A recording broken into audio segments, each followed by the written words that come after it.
नुकसानीसाठी मदत म्हणून 31.64 लाख शेतकऱ्यांना 2215 कोटी मदत मंजूर झाली। मदत व पुनर्वसन विभागाकडून शासन निर्णय जाहीर करण्यात आलाय। खरीप 2025 मधील मदतीचा शासन निर्णय जाहीर झालेला आहे। कृष्णा सोनारवाडकर आमचे प्रतिनिधी फोन लाईनवरून जोडलेत। कृष्णा, काय माहिती?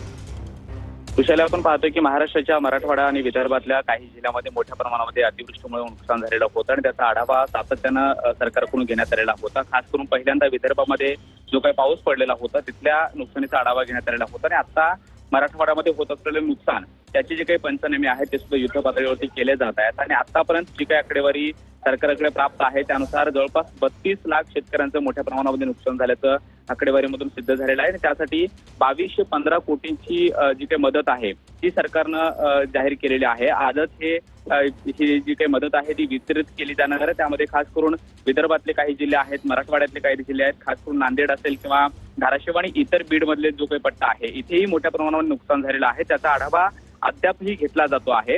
आजच्या कॅबिनेट बैठकीमध्ये यावरती सविस्तर चर्चा देखील केली जाईल। एकीकडे ओला दुष्काळ जाहीर करावा अशा पद्धतीची मागणी होत असताना विरोधी पक्षाचे सगळे नेते सुद्धा करतात, त्याचबरोबर शेतकऱ्यांकडून ही मागणी होते आणि विदर्भ आणि मराठवाड्यामध्ये ज्या ज्या जिल्ह्यामध्ये अतिवृष्टीमुळे नुकसान झालेलं आहे त्याची विभागवार आकडेवारी जी आहे ती आता तयार करण्यात आलेली आहे आणि त्यासाठी वेगवेगळ्या पद्धतीनं जी काही कोट्यावधींचा निधी आहे मदतीचा तो आज जाहीर केला जाणार आहे। त्यासाठी ही मदत युद्ध पातळीवरती कशा पद्धतीने शेतकऱ्यांपर्यंत पोहोचवता येईल आणि तातडीची मदत कशा पद्धतीने शेतकऱ्यांना देता येईल यासाठी सुद्धा सरकार प्रयत्न करणार आहे। मात्र आतापर्यंतची आकडेवारी प्राप्त झालेली आहे त्यानुसार 31.64 लाख शेतकऱ्यांचं नुकसान जे झालेलं आहे त्याची सविस्तर माहिती सरकारला प्राप्त झाल्यानंतर जवळपास 2200 कोटी रुपयांची मदत जी आहे ती आता सरकारने जाहीर केलेली आहे। याच्या पुढे सुद्धा काही पंचनामे येत्या काळामध्ये केले जात आहेत। काही भागामध्ये अजून सुद्धा मोठ्या प्रमाणामध्ये पाणी आहे आणि तिथे पंचनाम्याचं काम हे आता होऊ शकत नाहीये। मात्र जसं जसं पाणी ओसरेल त्या ठिकाणी पंचनामे सुद्धा युद्ध पातळीवरती तिथल्या स्थानिक प्रशासनाकडे केले जाईल आणि त्यांची सुद्धा माहिती जी आहे ती सरकारपर्यंत पोहोचेल आणि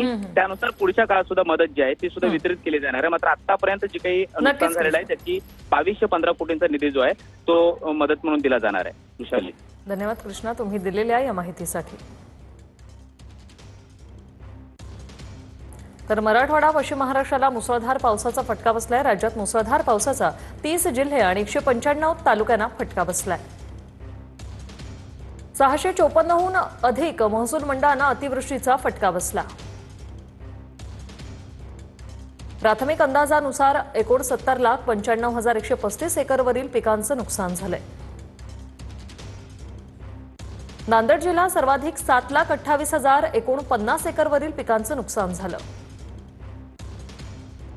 राज्यात 15 ऑगस्ट ते 22 सप्टेंबर पर्यंत सर्वाधिक पाऊस झाला। सोयाबीन, मका, कापूस, उडीद, तूर, मूग पिकाचं नुकसान झालंय।